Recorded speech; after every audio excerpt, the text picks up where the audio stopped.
agreed to voluntary output cuts totaling about 2.2 million barrels per day for early next year, led by Saudi Arabia, rolling over its current voluntary cut. Join us now is Mr. Nick Agule, oil and gas expert. Great to have you on the show. Good afternoon. Good afternoon. How are you doing, Ladi? I'm fine, thank you. Great to have you. So I see prices didn't really react positively to these cut pledges. Why do you think prices are not rising? Because at the end of the day, when we see cuts, normally we see price rise. The reason why prices are not rising is because the cuts are voluntary. If it was mandatory cuts, of course, the market would have reacted to that. So you see that with a voluntary cut, the market is still looking at it, processing it, and thinking that there could be compliance, there might not be compliance since it's not mandatory. And so I think the market is adopting a wait-and-see game. Yeah, definitely a wait-and-see game. And talking about wait-and-see, we see Brazil, they've agreed to join OPEC by January. How do you see this addition impacting the group? Brazil produces 3.2 million barrels of crude oil per day on average. It's a big production. I mean, if you look at Nigeria, that is almost like double Nigeria's production. So the addition of Brazil to OPEC is going to impact on the powers of OPEC in the international oil and gas business.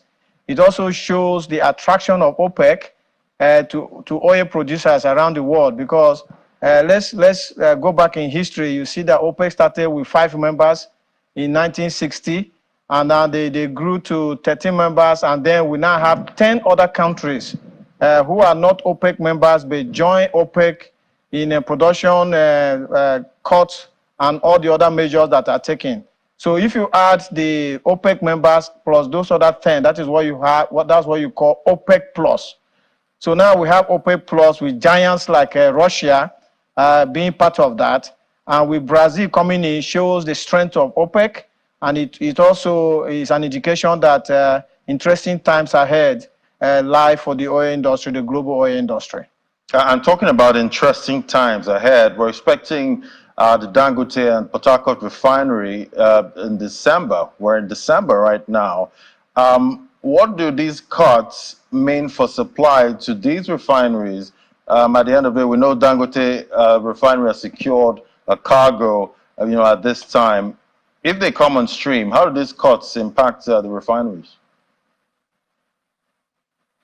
Well, so the first and foremost, Dangote Refinery has gotten an agreement locally to get a supply of products into their refinery, about 500,000 barrels, I think, of supply of crude to the refinery. And there are other local suppliers that could also run deals with Dangote Refinery.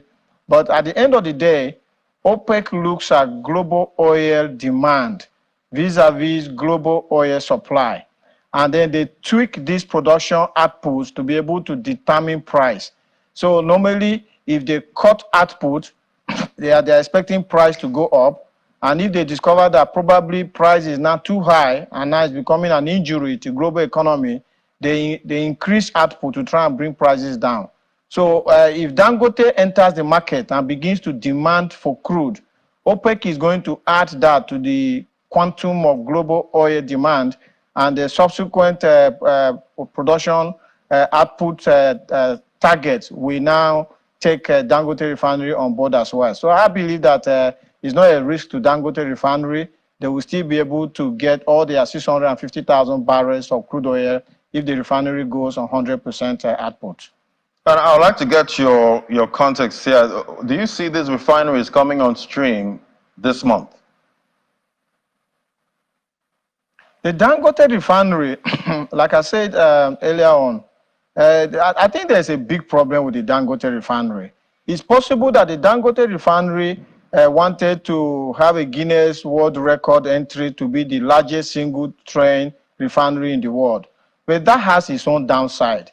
The downside is that you have this massive refinery, 650,000 barrels, all in a single line.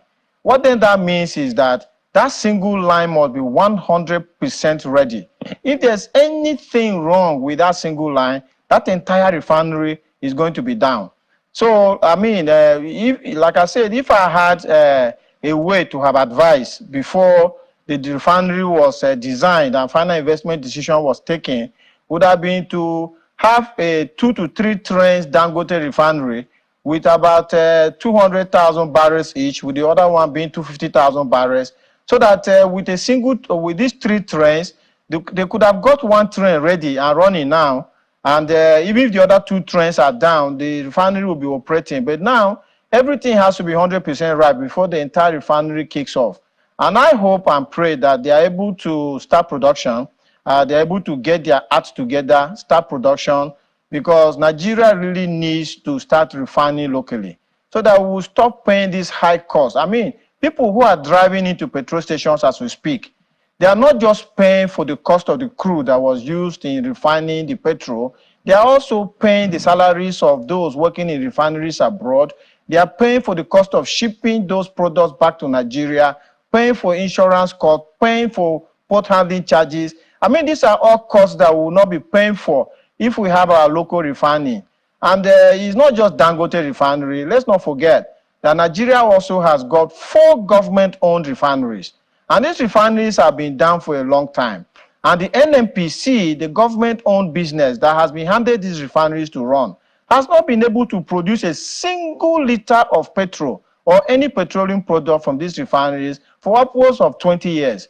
And I think the government of President Tinubu needs to do something about this. We cannot continue doing the same thing and expecting different results. If Right. the NNPC have shown incapacity in running these refineries, then time has come now for the government to take these refineries away from the NNPC and hand them into private sector operators, either on a lease and operate basis or an outright sale, so that we can have this 450,000 barrels of capacity in our local refineries to also come on stream.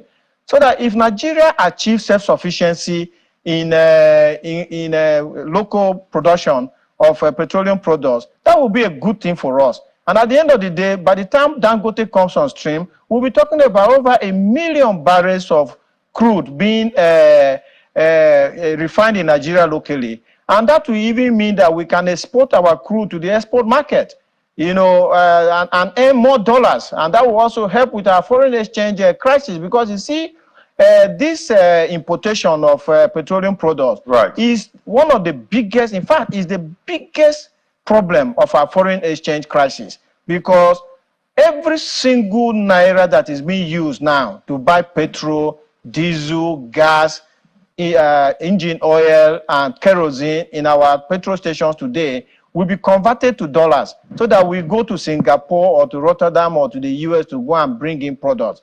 Assuming we are not chasing the dollar with so much quantum of naira, the foreign exchange market will begin to take a breather.